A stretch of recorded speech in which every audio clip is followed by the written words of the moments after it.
જય માતાજી, જય સાળંગપુર દાદા, જય શ્રી કૃષ્ણ અને ઓમ નમો શિવાય। કેમ છો બધા? તમને મારી ઓમ ભક્તિ કીર્તન ચેનલમાં સ્વાગત છે। તો આજે આપણે જાણીશું કે શ્રાવણ માસની વદ પક્ષની સંકટ ચોથ ક્યારે છે તેમજ બોળ ચોથ ક્યારે છે। તો સંકટ ચોથમાં આપણે વ્રત, વિધિ, મહિમા, કથા તેમજ તેમની ફળ પ્રાપ્તિ વિશે જાણીશું। તો આપ સૌ આ વિડીયોમાં અંત સુધી જોડાયેલા રહેજો। જો તમે શ્રાવણમાં ભગવાન ગણેશને પ્રસન્ન કરવા માંગો છો તો ચતુર્થીના વ્રતના દિવસે ચંદ્રને અર્ધ્ય ચડાવ્યા વગર પૂજા ન કરવી, નહીં તો તમારી પૂજા અધૂરી ગણાશે। જેથી જ્યારે પણ ચંદ્ર ઉગે ત્યારે ચંદ્રને અર્ધ્ય અર્પણ કરવામાં આવે છે। હિન્દુ ધર્મમાં શ્રાવણની ગણેશ ચતુર્થીનું ખૂબ જ મહત્ત્વ છે। તેને ગજાનન સંકષ્ટી ચતુર્થી તરીકે પણ ઓળખાય છે। આ દિવસે ભગવાન ગણેશની પૂજા વિધિપૂર્વક કરવામાં આવે છે અને કોઈ પણ શુભ કાર્ય કરતાં પહેલાં ભગવાન ગણેશની પૂજા કરવામાં આવે છે। ગણપતિ બાપા તેના ભક્તોના તમામ અવરોધો અને કષ્ટો હરે છે, એટલે કે તેને વિઘ્નહર્તા દેવતા પણ કહેવામાં આવે છે। ચતુર્થી તિથિ ભગવાન ગણેશની પૂજા માટે સમર્પિત છે અને આ દિવસે બાપાની વિધિવત પૂજા કરવામાં આવે છે અને તેમના માટે વ્રત પણ રાખવામાં આવે છે। ચતુર્થી તિથિનું વ્રત ભગવાન ગણેશની પૂજા માટે શ્રેષ્ઠ માનવામાં આવે છે।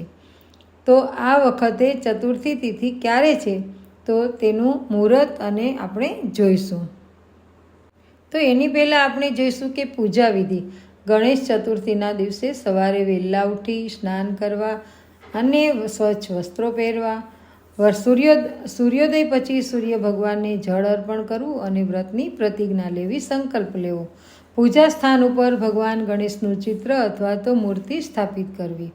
ગણેશ ચતુર્થીના દિવસે બાપાને ફળ, ફૂલ, અક્ષત, દૂર્વા વગેરે ચડાવવા।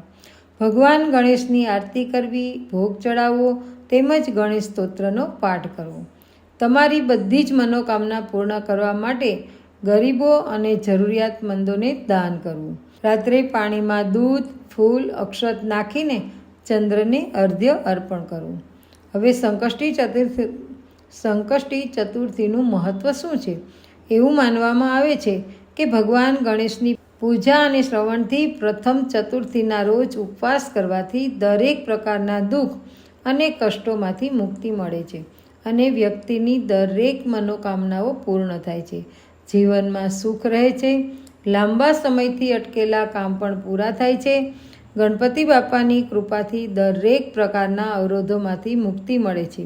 સંકષ્ટી ચતુર્થીના દિવસે ઓમ શ્રી ઓમ હ્રીમ હ્રીમ હ્રીમ હ્રીમ ક્લીમ શ્રી ક્લીમ વિતેશ્વરાય નમઃ મંત્રનો 11 વાર જાપ કરવો અને આ વખતે સંકટ ચોથ 22 ઓગસ્ટ 2024ના રોજ છે, ગુરુવારે રહેશે।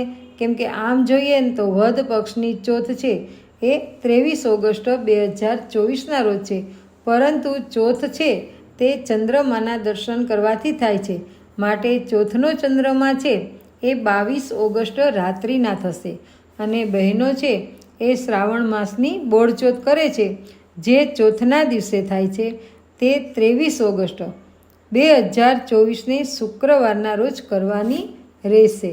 કેમ કે ગાય પૂજવાનું મુહૂર્ત શ્રાવણ વદ ચોથને શુક્રવારે તારીખ 23/8/2024ના દિવસે રહેશે, એટલે ત્યારે પૂજન કરવું। શ્રાવણ વદ ત્રીજને ગુરુવારે તારીખ 22/8/2024ને બપોરે 1:47 પછી ચોથ છે, એટલે તારીખ 23ને શુક્રવારે બોળચોથ થાય। પણ જો તમે 22 તારીખે કરતા હોય તો 1:49 પછી તમે બોળચોથ રહી શકો છો અને પૂજા કરી શકો છો। શુક્રવારે સવારે 6 થી 10:30 સુધી જ ગાયનું પૂજન કરવાનું શુભ મુહૂર્ત છે, એટલે ત્યાં સુધી બોળચોથ છે અને 23 તારીખે પાછી 10:30 પછી નાગપંચમી છે। તો આ ખાસ ધ્યાન રાખવું કે જે 22 તારીખે બોળચોથ કરે તેમણે 1:45 વાગ્યા પછી પૂજન ગાયનું કરવું અને જે 23 તારીખે કરે તેમણે 10:30 પહેલાં પૂજન કરી લેવું। તો બની શકે તો બોળચોથ છે એ 23 ઓગસ્ટે કરવી એવું ખાસ માનવામાં આવે છે. તો હવે આપણે સંકટ ચોથ વિશે જોઈશું. તો મહિનામાં 2 વાર ચોથ આવે છે, સુદ પક્ષની અને વિનાયક ચોથ. 2 આવે છે વદ પક્ષની, સુદ પક્ષની અને વદ પક્ષની. આ જે સુદ પક્ષની આવે છે તેને વિનાયક ચોથ કહેવામાં આવે છે, અને વદ પક્ષની ચોથ આવે છે તેને સંકટ ચોથ કહેવામાં આવે છે. અને આ બંને ચોથના અધિષ્ઠાતા દેવ ભગવાન ગણેશને તે ચોથ સમર્પિત છે. અને આ વ્રત શ્રદ્ધાથી અને શ્રદ્ધાભાવથી કરવાથી આપણને સુખ મળે છે. આ શ્રાવણ વદની જે ચતુર્થી આવે છે તેને ગજાનન ગણેશ સંકટ ચતુર્થી કહેવામાં આવે છે. અને આ સંકટ ચોથ માતા પાર્વતી તેમજ ભગવાન ગણેશ સાથે જોડાયેલી હોવાથી આપણે તેમની પણ પૂજા કરવી જોઈએ. અને આ સંકટ ચોથ કરવાથી આપણી મનોકામનાઓ પૂર્ણ થાય છે, તેમજ આલોક પરલોકમાં આપણા સુધરી જાય છે. તેમજ જાણીએ અજાણીએ થયેલા પાપમાંથી પણ મુક્તિ મળે છે. અને આપણા જીવનમાં વારંવાર કોઈ બાધા કે અવરોધ આવતા હોય તો આ સંકટ ચોથનું વ્રત કરવાથી તમામ કાર્ય સફળ થાય છે, તેમજ તેમના આશીર્વાદ મળે છે.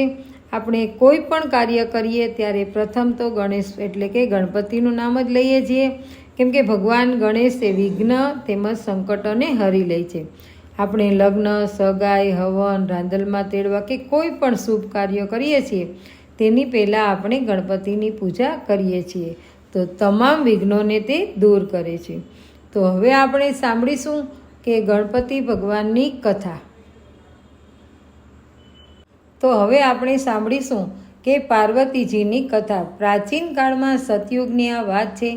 પર્વતરાજ હિમાલયની સુંદર કન્યા પાર્વતી શિવજીને પોતાના પતિ તરીકે પ્રાપ્ત કરવા ઈચ્છા ધરાવતી હતી.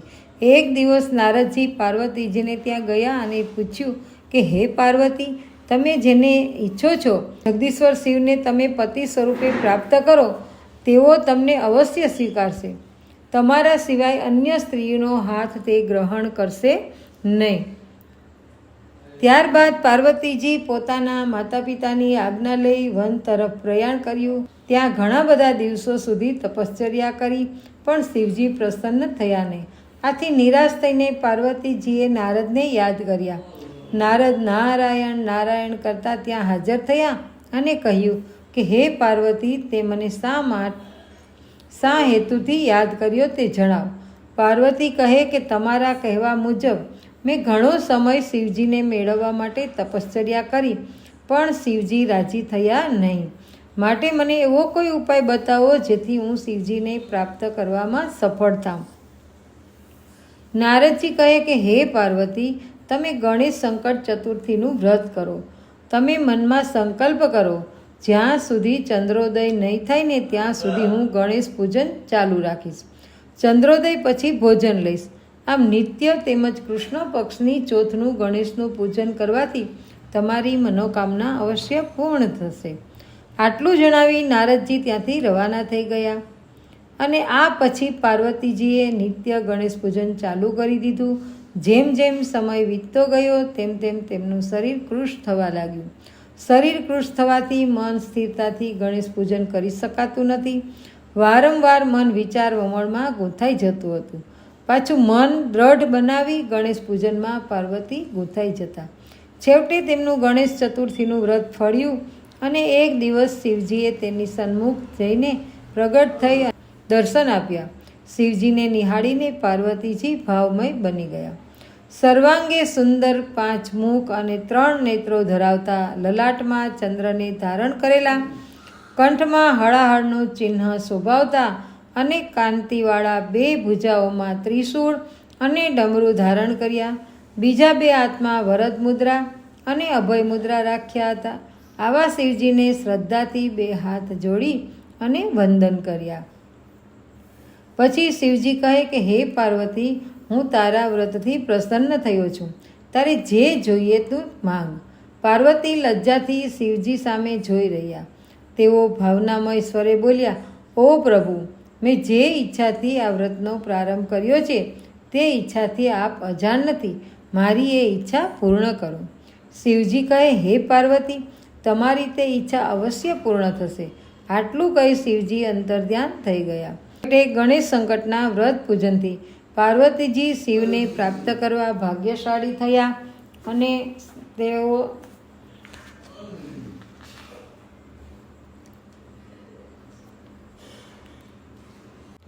તો આપે આ વિડીયોમાં સાંભળ્યું કે ગણેશજીનું વ્રત કરવાથી કેવું પ્રભાવશાળી છે. જે પાર્વતીને આ વ્રત કરવાથી શંકર ભગવાન પ્રાપ્ત થયા. તો આપણી તો ઈચ્છા જરૂર પૂર્ણ કરે. માટે વ્રત બની શકે તો કરવું, ગણેશજીની પૂજા કરવી. અને જો તમને આ સંકટ ચતુર્થીનો વિડીયો પસંદ આવ્યો હોય તો વિડીયોને લાઈક કરજો, શેર કરજો અને મારી ચેનલ ઉપર જો તમે પહેલી જ વાર આવ્યા હોય તો ચેનલને સબસ્ક્રાઈબ કરી દેજો. ફરી મળીશું નવા વિડીયો સાથે. ત્યાં સુધી બધાને જય શ્રી કૃષ્ણ.